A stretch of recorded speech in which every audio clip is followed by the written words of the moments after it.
Hey, Genesis International College students, welcome to this explainer on Topic 5. Today, we're zooming in on a phase of bulkhead construction that, honestly, often gets completely overlooked, but it is absolutely crucial to your success, and that's the cleanup. We're going to elevate cleanup from being just this tedious chore at the end of a really long day to a true mark of top-tier craftsmanship. Because, when you're constructing and installing bulkheads, the way you leave your site, it literally speaks volumes about your skill level. Okay, let's take a quick look at our roadmap for today. We'll kick things off with the cleanup mindset, then we'll move into removing site hazards, sorting and segregating your waste, caring for your tools and equipment, and finally nailing the final handover. So, Section 1, the cleanup mindset. This is all about craftsmanship beyond the actual construction. Now, it's really easy to think of cleanup as just a polite thing to do for the client. But actually, scratch that. It's way more than a professional courtesy. It's a legally required phase of your work under work health and safety and National Construction Code laws. This demands a real shift in perspective. As a Genesis College student, you've got to realize that the job simply isn't finished when that last screw is driven in. Nope, it's done when the hazard tape finally comes down and the space is spotless. Look, we have to acknowledge the messy reality of our trade. Building bulkheads is a dusty, debris-heavy business. We're talking about what we jokingly call carpenter's glitter, that super fine plasterboard dust, along with timber offcuts and those really sharp pieces of metal swarf. If you just leave that stuff unchecked, it quickly turns your work area into an absolute minefield, and that creates immediate, serious risks for literally anyone stepping foot on that site. Moving right along to Section 2, removing site hazards. This is all about protecting yourself and the next trade coming in. Let's break this down into some actionable steps to actually neutralize those hazards. You can't just grab a broom and start blindly sweeping. First things first, clear your access routes so people can safely get into the room. Second, grab a HEPA vacuum or use damp wipes. Never ever use a dry broom. Seriously, dry sweeping just kicks all that harmful fine dust right back into the air. It's a massive breathing hazard, and it just settles on all the surfaces the painters need to prime anyway. And finally, make sure you recover sharps, like dropped fixings or broken blades, using a magnetic sweeper. At this point, you really need to step back and shift your perspective entirely.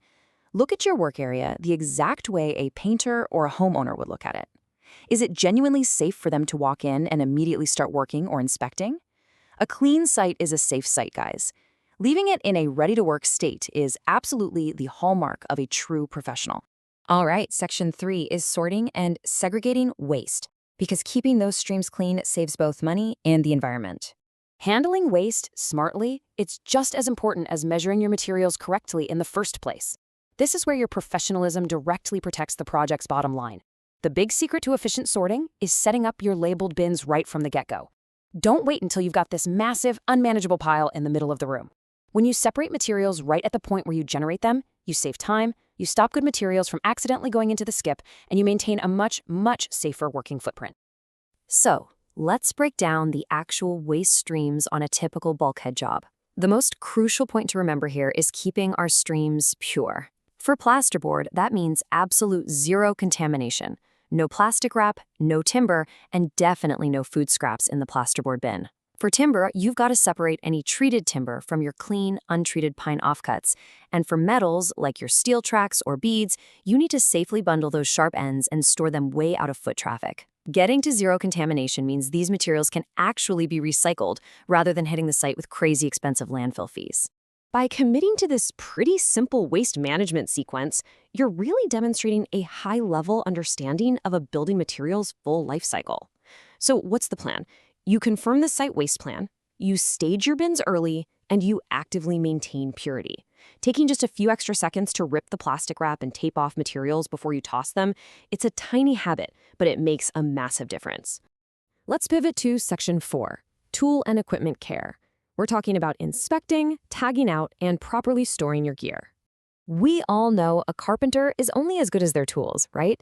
And how you store them today dictates exactly how smoothly tomorrow is going to go. Say you're checking your circular saw before putting it away, and it's perfectly functional. Guard moves freely, blade is sharp, awesome. But what if you find a fault, like, say, the guard sticks? You never, ever just toss that tool back in the box. You isolate it, remove the battery, physically tag it out, and you report it.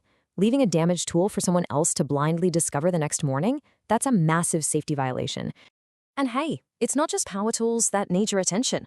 Never store your access equipment or electrical gear without running through some specific pre-storage checks. For your ladders and trestles, check those feet and locks. For mobile scaffolds, double-check the casters, brakes, and guardrails to make sure they're secure. Remember to empty your dust extractor bags and look for split hoses. A split hose will totally ruin your suction.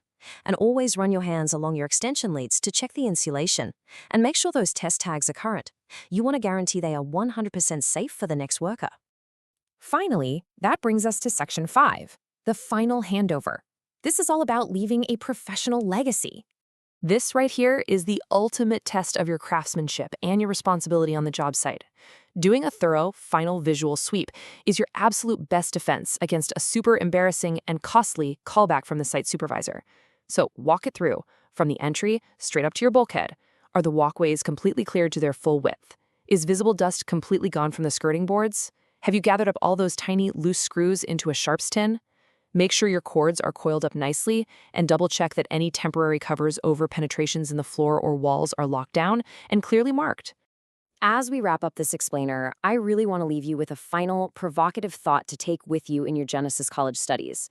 When you step back and look at the room you just finished, does the pristine state of your work area actually reflect the high level of skill you put into building that bulkhead? Because at the end of the day, great craftsmanship isn't just about the physical thing you build, it's about the professional legacy you leave behind on the site for everyone else. Keep that front of mind on your very next project.